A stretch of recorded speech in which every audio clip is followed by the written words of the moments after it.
Hace muchos años venimos realizando reportajes sobre la Cámara de Cuentas y sus auditorías. De hecho, muchas veces cuando hay un trabajo de corrupción, después, más adelante, una auditoría de la Cámara de Cuentas ratifica todo lo denunciado por el programa en actos de corrupción de funcionarios. Pero ahora que la Cámara de Cuentas ha estado tan activa, dice haber ya puesto en manos de las autoridades 67 auditorías que tienen indicios penales. Y uno no se entiende entonces por qué hay 67 y no están siendo procesados. Por eso vamos a hablar con la directora de la Procuraduría Especializada de la Corrupción Administrativa, la licenciada Laura Guerrero, para que nos explique qué es lo que está pasando, cuál es la verdadera situación de estas 67 auditorías que dice la Cámara de Cuentas que ha depositado en los organismos correspondientes para que sean investigados y procesados. Tenemos una entrevista exclusiva con declaraciones muy importantes y contundentes. Veamos. En abril de este año, la Cámara de Cuentas anunció que había enviado para fines de investigación 67 auditorías a la Procuraduría General de la República a través de la Procuraduría Especializada para la Persecución de la Corrupción Administrativa, PECTA, desde el 2006 hasta la fecha. Los documentos fueron enviados luego de determinar la existencia de posibles indicios de responsabilidad penal por el incumplimiento e inobservancia de leyes, disposiciones y normativas relativas a la contabilidad pública. Las auditorías pertenecían a 26 cabildos, 23 instituciones centralizadas y descentralizadas del Estado y 18 a juntas del Distrito Municipal. Con esta noticia, la idea es que la pelota de imponer sanciones a quienes han sido denunciados estaría en la cancha del Ministerio Público. Sin embargo, hay deficiencias en muchas de estas auditorías que han provocado una noticia que nos llena de cuestionamientos, pues se cree que una vez teniendo una auditoría de una institución pública, se tienen las pruebas suficientes para someter a un funcionario público. ¿Pero qué sucede? El PECA anuncia en esta entrevista que esas auditorías serían devueltas a la Cámara de Cuentas. Y efectivamente esas auditorías no cumplen con los parámetros para un proceso penal, pues simplemente deben ser devueltos con un comunicado a la Cámara de Cuentas explicándole los esfuerzos realizados por el Ministerio Público y los hallazgos que hemos encontrado de que no procede una investigación. ¿Van a hacer eso? Claro que sí. Ante la inesperada decisión de la Procuraduría Especializada de la Corrupción Administrativa, nos surgen muchas inquietudes sobre este tema que pone en jaque mate la eficiencia de la Cámara de Cuentas. ¿Qué porcentaje podríamos establecer entonces de esas 67 que no tienen el debido sustento, que no pueden llevarse a feliz término de investigación y de proceso? Entendemos que el porcentaje es sumamente alto. Más del 50% de la auditoría pueden ser, por lo menos la información encajada dentro de lo que es la responsabilidad administrativa exclusivamente. Esto significa que no se le está resultando fácil al Ministerio Público seguir el trabajo que están haciendo los auditores de la Cámara de Cuentas. Debemos aclarar primeramente que cuando se habla de esas 67 auditorías, no se están hablando de 67 auditorías que han llegado ahora a la Procuraduría Especializada de Persecución de la Corrupción. Estamos hablando de un histórico desde el año 2006 al año 2007.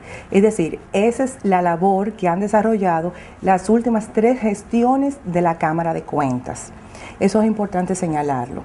Otro punto es que específicamente a la Procuraduría Especializada de Persecución de la Corrupción, de formación reciente, el 17 de marzo del año 2013, solamente han llegado 7 auditorías. Las demás auditorías, las 60 restantes, han llegado a lo que era el anterior organismo de supervisión de la corrupción. Pero hay continuidad de Estado. Pero hay continuidad del Estado y hemos continuado arduamente la labor respecto a esas 60 auditorías anteriores y en lo adelante podremos señalar cómo. De estas 67 auditorías de historial antiguo y 7 actuales, explica que les ha dado salida oportuna y rápida investigando cada una de ellas, quedando actualmente 2 en los tribunales ya con procesos y sometimientos. podemos señalar el Ayuntamiento Municipal de San Francisco de Macorís, que recientemente presentamos acusación y solicitud de envío a juicio ante los tribunales.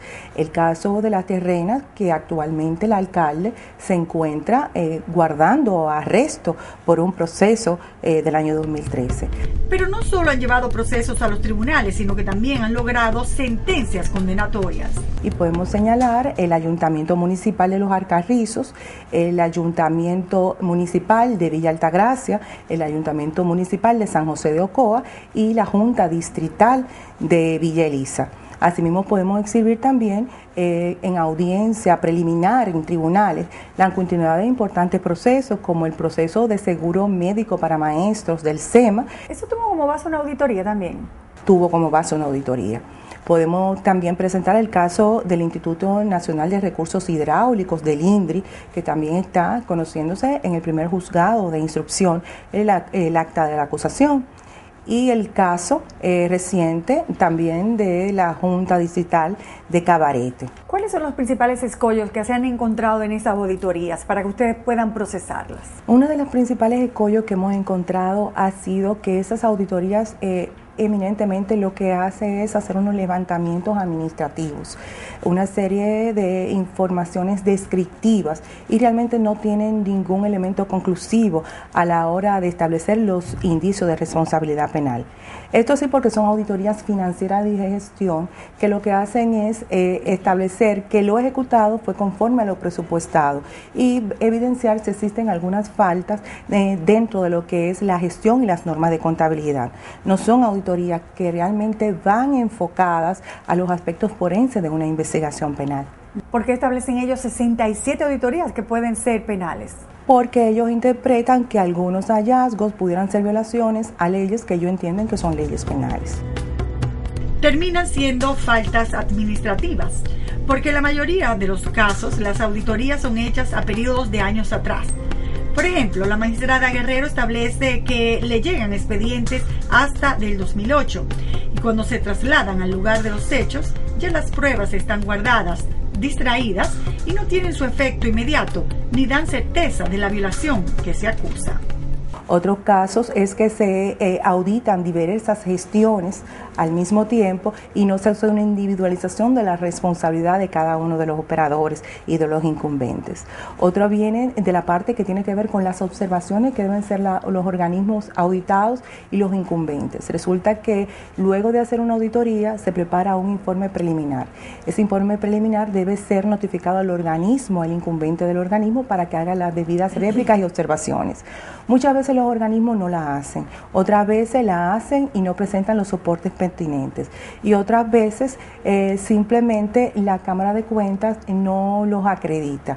Cuando llega la auditoría final al órgano de investigación, a la PETCA, pues entonces nosotros, en virtud de un principio de objetividad, tenemos que valorar todas esas réplicas y todos esos hallazgos que no fueron presentados ni soportados en la Cámara de Cuentas, y eso varía muchísimo también los resultados de esas auditorías. Eso significa que cuando lleguen las auditorías, usted tiene que proceder a investigar cada una de ellas para buscar las pruebas. Lamentablemente es así, se hace un doble esfuerzo, el esfuerzo administrativo que hace la Cámara de Cuentas y el esfuerzo penal y forense que hace la Procuraduría Especializada de Persecución de la Corrupción. Nosotros hemos tratado de ver cómo se soluciona esta situación en el entendido de que desde inmediatamente se ponga en evidencia que en un lugar hay una situación que pudiera convertirse en hechos penales, pues se diera informe al organismo persecutor para que pudiéramos conjuntamente con la Cámara de Cuentas hacer una auditoría que tuviera realmente un valor, una certeza para fines penales. Pero realmente la Cámara de Cuentas entiende que no puede ser juez y parte. Y en ese sentido nosotros tenemos esa discrepancia importante y que nos hace que todo el proceso burocrático de una auditoría perdamos prácticamente 1 o 2 años y deje de ser el caso realmente oportuno en cuanto a la investigación. La mayoría de las auditorías que hemos podido verificar como programa hablan del mal manejo de la caja chica, falta de soporte para viáticos, inobservancia de las leyes de contabilidad gubernamental y nepotismo, que violenta la ley del servidor público y la propia Constitución, por lo que se cree que estas violaciones pudieran ser de tipo penal. No. El nepotismo, el tener empleados, a familiares, allegados y amigos, es realmente una violación a una norma ética, a una norma constitucional, el artículo 146, pero no tiene una sanción de tipo penal, es decir, no hay una pena de prisión o una pena de multa que se pueda aplicar al funcionario que incurre. Estas faltas se consideran administrativas, pero pudieran ser penales con ciertas agravantes. En este caso hay que, si se comprueba el beneficio por parte del funcionario, más allá de una designación con un cargo el cual él ejerza y ocupe, sí, porque ya entraríamos en otro tipo penal que sería el tipo penal de desfalco. En el caso de la ley de contrataciones públicas, donde se acostumbra a que haya múltiples violaciones en casi todas las auditorías, pues con la adjudicación de obras es que a muchos sacan los beneficios gruesos al Estado, la consideración también es administrativa y no penal. La ley de contrataciones per se no es penal, era una ley penal en su inicio. Posteriormente fue modificado el artículo 65, que era que establecía la sanción, y se constituyó exclusivamente en una ley de carácter administrativo. Sin embargo, la misma ley prevé que en caso de que el favorecer con una licitación o sin hacer una licitación, favorecer con la entrega de una obra o la concesión de bienes y servicios, puede ser si se relaciona a hechos de que tienen el tipo penal, es decir, si eso se hizo mediante un soborno, mediante un pago especial a la persona que autorizó la concesión de la obra o servicio. Eso significa que se hace muy difícil encauzar un proceso penal contra un funcionario público con las leyes que tenemos. Sin embargo, cuando un funcionario hace faltas administrativas, también pueden ser sancionadas. Claro, la misma ley, como he dicho anteriormente, prevé sanciones administrativas en su artículo 55 y 56. Y el no aplicación de esos artículos también es sancionado, en ese caso con pena de prisión hasta de 2 años, y se llama delito de desacato. Ok, ¿por qué no sanciona la Cámara de Cuentas? ¿No pueden sancionar ellos? El artículo 55 de la ley 10-04, que es la ley de la Cámara de Cuentas, permite que la Cámara de Cuentas ordene sanciones que van hasta 500 salarios mínimos del servidor público en la aplicación y la destitución. Un punto que se ha cuestionado a la Cámara de Cuentas es si tiene o no selectividad a la hora de iniciar una auditoría a una u otra institución del Estado. Evidentemente que hay selectividad. ¿Por qué? Porque no hay reglas claras para la escogencia de un organismo u otro, entonces hay un nivel de discrecionalidad y eso refleja selectividad. Pero eso significa que son selectivas. ¿Cómo puede perjudicar eso al sistema y a la transparencia? Nosotros particularmente entendemos que deben ser criterios bastante claros que la ciudadanía maneje para que efectivamente podamos hablar de transparencia. Un punto que hay que mencionar es que la Cámara de Cuentas y la Procuraduría Especializada en Persecución de la Corrupción son dos instituciones que no trabajan en igualdad de condiciones. Los recursos de la Cámara de Cuentas para realizar esos trabajos forenses son múltiples y los recursos de nosotros son relativamente escasos. La Procuradora de Persecución de la Corrupción Administrativa ha puesto sobre la mesa una situación muy delicada y que nos hace pensar que deben unificarse los esfuerzos de la Cámara de Cuentas y del Ministerio Público para que tanto los recursos como el tiempo que se dedica para hacer estas auditorías no se utilicen en vano, sino que permitan sustentar casos contundentes que nos lleven a obtener resultados en los tribunales que permitan sancionar a aquellos funcionarios corruptos, llevando un mensaje a la sociedad de que no hay vacas sagradas. Por estas inobservancias nos hacen perder en todos los sentidos hasta la fe.